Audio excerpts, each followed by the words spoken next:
அன்பார்ந்த மாதா தொலைக்காட்சி நேயர்களே, என் வாழ்வில் வியானி என்ற தொடரின் வழியாக உங்களை சந்திப்பதிலே நான் பெருமகிழ்வு அடைகின்றேன். உங்கள் அனைவருக்கும் என் வணக்கத்தை தெரிவித்துக் கொள்கிறேன். புனித மரிய வியானி குருக்களின் பாதுகாவலர், மறைமாவட்ட குருக்களின் பாதுகாவலர், பங்கு குருவின் பாதுகாவலர் என்று பெருமை பெற்றவர்.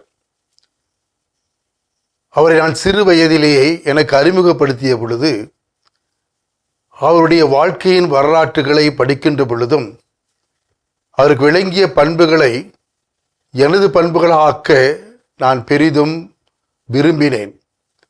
அந்த விருப்பத்தின் காரணமாக ஒரு மறைமாவட்ட குருவாக ஆக வேண்டும் என்று நான் முடிவு செய்து குருமடத்திலே நான் என்னை இணைத்து கொண்டு வாழ்ந்த பொழுதும், அந்த குருவினுடைய வாழ்க்கையின் ஒவ்வொரு சிறப்பு அம்சங்களையும், இறை மக்களுக்காக தன் வாழ்வை அர்ப்பணித்தல், அவர்களுக்காக இறைவனிடத்திலே பரிந்து பேசுதல், அவர்கள் தன்னை விட்டு விலகிச் சென்றாலும் அவர்களுக்காக தேடி செல்லுதல் மற்றும்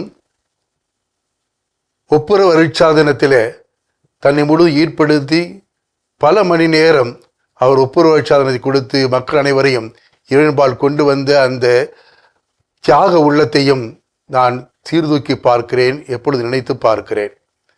அவ்வாழ்விலே வாழ நான் முடிவு கொண்டு நான் முயற்சி செய்து கொண்டிருக்கிறேன் என்பதை தான் நான் உங்களிடத்தை தெரிவித்துக் கொள்ள நான் ஆசைப்படுகிறேன்.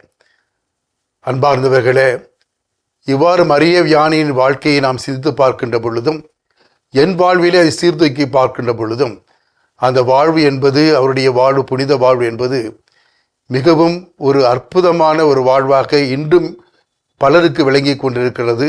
பலரை இன்னும் இறை அழைத்தலுக்கும் தன் வாழ்வை அர்ப்பணித்து மக்களுக்காக சேவை செய்வதில் அழைத்து கொண்டிருப்பதில் மாற்று கருத்து யாரிடத்திலும் இருக்க முடியாது. எனவே இந்த புனிதருடைய வாழ்விலே நாம் பங்கு பெறுகின்ற பொழுது நாமும் இறைவனுக்கு ஏற்றவர்களாக வாழ நாமும் முழுவதும் அர்ப்பணிக்க முடியும். அனைத்து மக்களும் இதை பார்க்கின்ற பொழுது, இந்த வாழ்வை பார்க்கின்ற பொழுது, தங்களுக்காக அல்ல மற்றவர்களுக்காக வாழ்தல், மற்றவர்களுக்காக தன்னை முழுதும் அர்ப்பணித்து வாழ்தல், உடல் அளவிலும் தாகத்திலும், அதே நேரத்தில் மற்றவர்களை அன்பு செய்வதிலும், பரிவிரக்கம் காட்டுவதிலும், ஏழைகளுக்கும் அனாதை குழந்தைகளுக்கும் உரிய அந்த பண்பையும் அந்த நலனையும் பேணுவதிலும் அவர்கள் காட்ட வேண்டிய ஒரு பரிவையும் அன்பையும் இந்த புனிதர் விளக்கி காட்டுகிறார் என்பது தெளிவடைகிறது. எனவே அனைவருக்கும் இந்த நாளினுடைய வாழ்த்துக்களையும் சிறப்பையும் உங்களுக்கு கூறி, இறைவனிடத்திலே அவரிடத்திலே நாம் பரிந்து பேசுவோம்.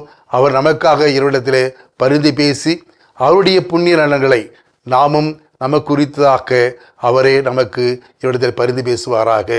புனித ஜான் மரிய வியானியே எங்களுக்காக வேண்டிக் கொள்ளும்.